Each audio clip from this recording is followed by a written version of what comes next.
Can you control asthma with less medication over time?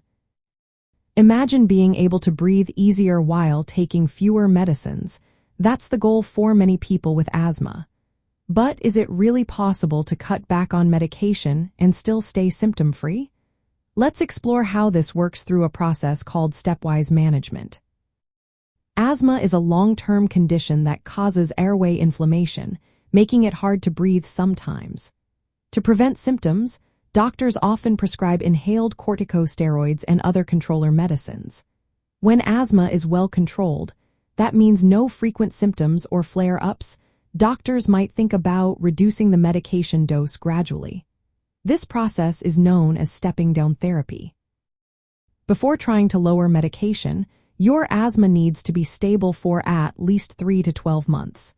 Stability means your symptoms are under control and you haven't had any severe flare-ups.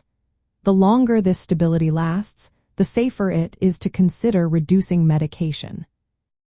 When reducing doses, it's important to do it slowly. For example, inhaled corticosteroids might be cut by about 50% initially. Stopping medication suddenly or reducing too fast can cause symptoms to come back quickly. That's why gradual reduction is safer and more effective. Regular follow-up visits are key.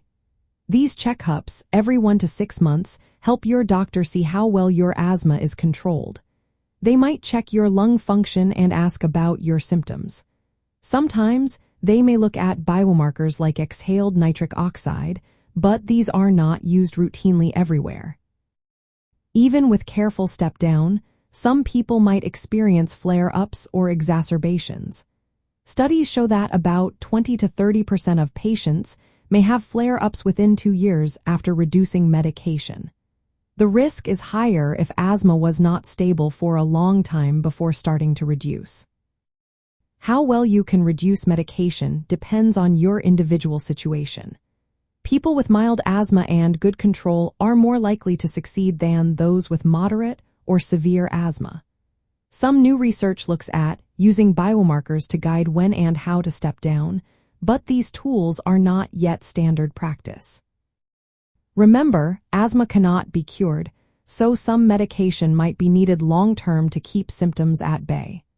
Certain people with seasonal or trigger-specific asthma might only need medication during specific times or exposures. In the end, controlling asthma with less medication is about finding the right balance. You want to use the smallest amount of medicine that keeps you feeling good and breathing easy.